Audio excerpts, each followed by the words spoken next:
गिरिडीह के धनवार आदर्श कॉलेज में 3 दिवसीय युवा महोत्सव की शुरुआत की गई। युवा महोत्सव को लेकर धनवार बाजार में रंग यात्रा निकाली गई। वहीं इस रंग यात्रा को आदर्श कॉलेज के प्रिंसिपल विमल कुमार मिश्रा ने हरी झंडी दिखाकर रवाना किया। इस 3 दिवसीय युवा महोत्सव में मेजबान टीम आदर्श कॉलेज धनवार समेत विनोबा भावे यूनिवर्सिटी के 20 से अधिक कॉलेज के स्टूडेंट्स शामिल हो रहे हैं। मौके पर अलग अलग कॉलेज के स्टूडेंट्स ने रंग यात्रा निकाली। इस दौरान कई कॉलेजों के स्टूडेंट्स झारखंड की संथाली संस्कृति से जुड़े कलाकृतियों के साथ रंग यात्रा में शामिल हुए।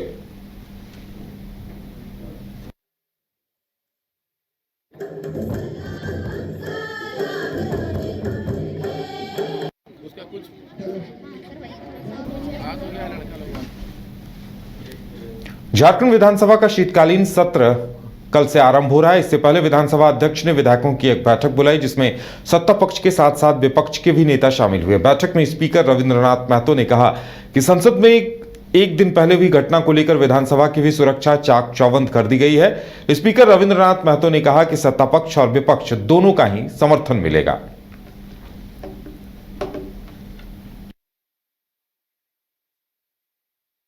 दिल्ली में जो घटना घटित हुआ है, ये सही मायने में आश्चर्यचकित घटना है। कम से कम देश का सर्वोच्च पंचायत है और सर्वोच्च पंचायत का सिक्योरिटी सारा व्यवस्था को नकारते हुए कोई व्यक्ति अगर उस तरह का घटना पार्लियामेंट के अंदर, वो भी चलते समय में अगर करता है, तो निश्चित रूप से एक सोचने वाली घटना है।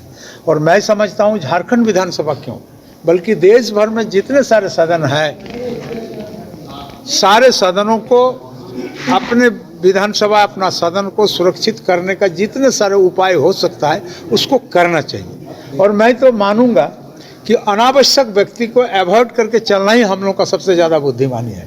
जिनको सदन से ज़रूरत है, जो सही मायने में सदन देखते हैं, जो वेल आइडेंटिफाइड हैं, परिचित हैं मान्य सदस्यों का, उन्हीं के अनुशंसाओं में ही हम लोग सदन के दीर्घा में, चाहे अध्यक्षीय दीर्घा हो, चाहे दर्शक दीर्घा हो, चाहे आप लोगों का दीर्घा हो, पत्रकार दीर्घा हो, सारे दीर्घाओं में प्रवेश के लिए हम लोग वैसा ही उपाय को करेंगे। शीतकालीन सत्र झारखंड का कल से प्रारंभ होने जा रहा है। इस अवसर पर एक दिन जो माननीय अध्यक्ष जी के साथ सभी विधायक दल के नेताओं के साथ इनका इंटरेक्शन होता है, उसके अनुरूप आज हम लोगों ने बैठक की।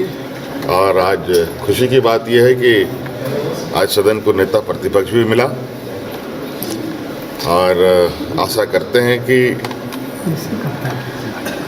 सत्र में जो राज्य के विषय हैं और जो लोकतंत्र का सबसे मजबूत और सबसे बड़ा मंदिर आम नागरिकों का जो समस्या है, उन बातों को रखा जाएगा और सरकार पूरी तरीके से उन सभी मुद्दों पर। झारखंड विधानसभा के शीतकालीन सत्र से पहले भारतीय जनता पार्टी के विधायक दल की बैठक हुई। सदन में नेता प्रतिपक्ष तय होने के बाद विधायक दल की बैठक अहम रही। बैठक में शीतकालीन सत्र के दौरान बेहतर तरीके से सरकार को घेरने की रणनीति बनाई गई।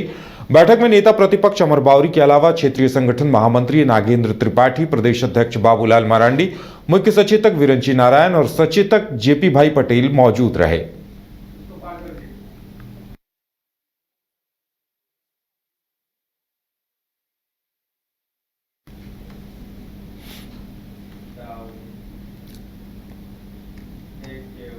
बाघमारा के चेन्नई राधा आउटसोर्सिंग माइंस और बीसीसीएल एरिया 5 प्रबंधन के खिलाफ आंदोलन जारी है। रैयतों की जमीन पर जबरन कोयला उत्खनन करने का आरोप लगाते हुए जिला परिषद सदस्य के नेतृत्व में एक बड़ा आंदोलन छेड़ दिया गया। मौके पर लोगों ने कहा कि स्थानीय रैयत बीसीसीएल प्रबंधन और चेन्नई राधा आउटसोर्सिंग के तानाशाही रवैये की वजह से वो परेशान है।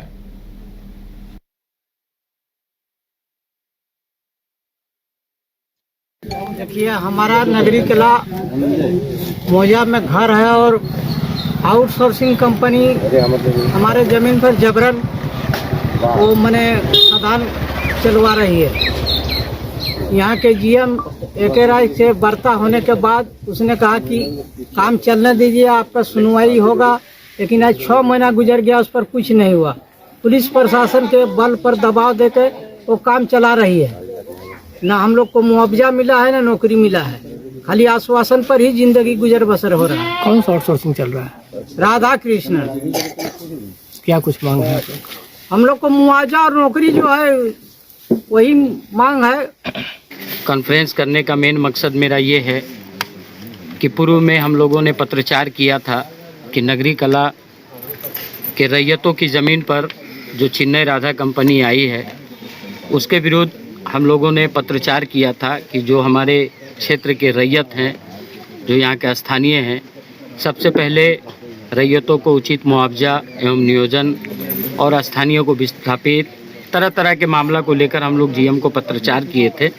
इस बीच में हमारे रैयतों के साथ सिजुआ एरिया 5 के प्रबंधक के द्वारा वार्ता हुई थी और वार्ता में उन्होंने कहा था कि आपका जो ज़मीन की कागजात है इसके हम लोग पुष्टि के लिए सीओ को लेटर लिखे हैं। बस जवाब आने के बाद आप लोगों को उचित मुआवजा और नियोजन के प्रति आप लोगों से बात करेंगे। लेकिन आज बीते लगभग 4 महीना होने चला है। कहीं ना कहीं बीसीसीएल प्रबंधक की लापरवाही का कारण है, जो आज तक किसी प्रकार का कोई रिपोर्ट अभी तक प्रस्तुत नहीं हुआ है।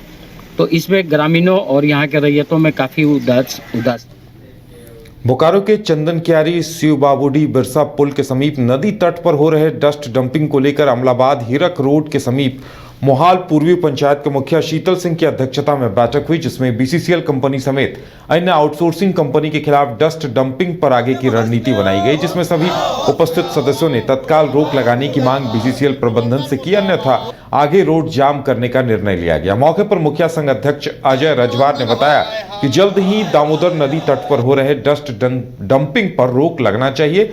इसकी वजह से हर तरफ प्रदूषण का कहर है। उड़ रहे धूलकण से पंचायत के लोग त्रस्त हैं।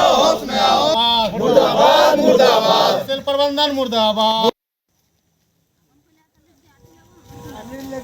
प्रबंधन हाय हाय। इसमें अपना राजनीति की रोटी सेक रहे हैं, लेकिन प्रबंधन को हम लोग आज आपके माध्यम से खुली चुनौती देना चाहते हैं कि यदि वे अपने इस गतिविधि को नहीं रोकते हैं तो हम लोग अगल बगल के सभी ग्राम एकत्रित होकर हम लोग घेराव भी करेंगे। प्रदूषित पूरा क्षेत्र है, जैसे आज जितना अगल बगल का पंचायत है, गांव है, सबका कोड़ का बीमारी हो जा रहा है मेरा एरिया में। इस रोकने के लिए जो होगा हम लोग आंदोलन करेंगे। क्या लगता है एक प्रकार से ये जो डंपिंग हो रहा है वो भयावह स्थिति बनते जा रहा है? हाँ, ये तो स्थिति बहुत गंभीर है जी। क्या कहना चाहता है वो? मेरा संग शीतल सिंह बोले जो अगर नहीं होगा तो हम लोग बिरसापुर को जाम करेंगे। इसका दोषीवार आप किसको मानते हैं? सरकार है इसका दोषी। इसमें अपना राजनीति